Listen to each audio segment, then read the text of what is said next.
you had the opportunity to, work with Phil Jackson. Your dad is a coach. What are the main things that you learned from them that you can apply um, when you're coaching your players? Do you take something out of both of them, or? Yeah, no, absolutely. I think the one thing that's the same between them, I guess I'll start there, is it's always about the team. Like, Hmm. team comes first.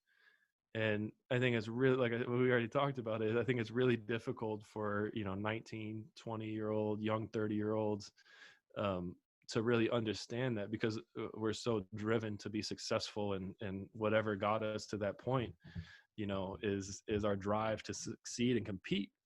Um, but it's always about the team. And then, with those guys, if once you get them to understand, then they're very comfortable in that. Once you get the once you feel the support of your teammates and the success that you can have when you help others and be part of something bigger than yourself, it's really easy. But that first initial thing is really difficult. My dad was an uber competitor. Hmm. A friend of mine who actually does my podcast with me, and does my dad's podcast too.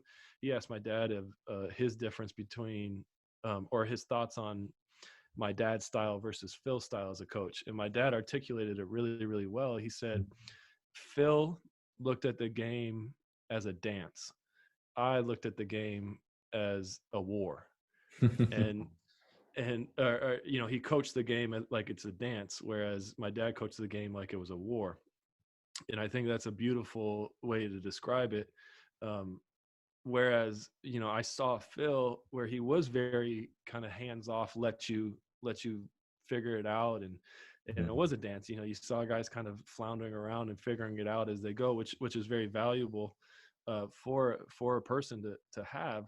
But also, he had a very, very um, keen skill at pointing out when necessary the important things. He would assert himself if he needed to assert himself. He would let people make mistakes, but if there was ever, if you were getting out of sorts, or taking away from the team, he would point it out in a very strong, alpha way, which was very impactful, Hmm. especially when he's so laid back most of the time that you can see that you don't want to mess with him. um, I heard the other day, like, as a coach, you kind of always have to keep that air of like that they like you, but they're a little scared of you. I think Hmm. Steve Kerr was actually talking about that, and Phil had that ability. Is like, everyone was comfortable with Phil and liked him, but I think he had that ability that you weren't sure. You were a little scared of him at times too. Hmm. Um, that brings me to my other question.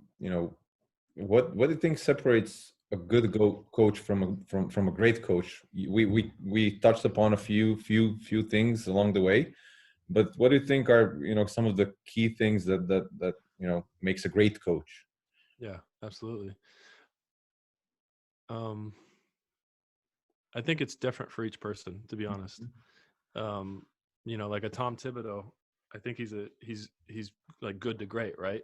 Mm-hmm. Like, I don't know where he is on that list, but you look at what he's done in New York, and it's incredible. Yeah. He did it in Chicago. New York's been struggling for so long. Um, but for like him, it's like this dedication. He creates this passion to be grinders, and be Mhm. really, like this mindset almost. Um, Whereas Phil was, a little hands off. It was more like a mystical kind of feel. And my dad was like an uber competitor, and he got his teams to really, really play Mhm. hard. Don Nelson was a little creative, like, so I think, I'll go back to my podcast when we had Phil on. That was the first thing that we talked about was authenticity. Mhm. And that's the one thing I learned from him is like how I do it. Me speaking for Phil is not how you would do it, Coby, and or you would do it, Will. And so I think that's really finding what's authentic to you and what you believe in. I think that's what makes a great coach is they're just being authentic to who they are. Um, and then one thing that I learned from Phil, who, obviously has won all these championships, and I went to visit him in Montana at his home, and I was asking him a bunch of questions. And I asked him, like, what made you successful? Like, this obviously this huge open-ended question, but he thought about it, and he answered it. And he said, a lot of it had to do with luck. Yeah. You know, it, it, yeah. And It's I very think you can, humbling. It's very yeah, humbling. yeah. Yeah, absolutely. And I don't think he's saying that is like he's not a good coach. I don't think he's saying that and that someone else isn't a good coach or whatever it is. But I think it's the appreciation that, he got lucky that he was in Chicago when Michael Jordan was there. Who figured that out? And that, he befriended Tex Winters, and Tex Winters was friends with Jerry Krause. And, like these things just add up. Like, through that conversation with Phil, you look at, he was going to start teaching, he was going to quit coaching basketball and start teaching because he didn't find like a job yet. It's so like, we're talking about this guy who ends up winning, 11 championships as a coach, was about to be a teacher. So I think a lot of it is just, being ready for the opportunity and then taking advantage of the opportunity. Because I think of, like looking at my dad, he played for Dean Smith, like, Mhm. and he was about to go to a different school. And he talked to me about, he was in this like all-star game in Pittsburgh, and Bill Guthridge, who was an assistant coach for the North Carolina Tar Heels at the time, for Mhm. Dean Smith, saw him and offered him a scholarship, and he went there, and that changed his life forever.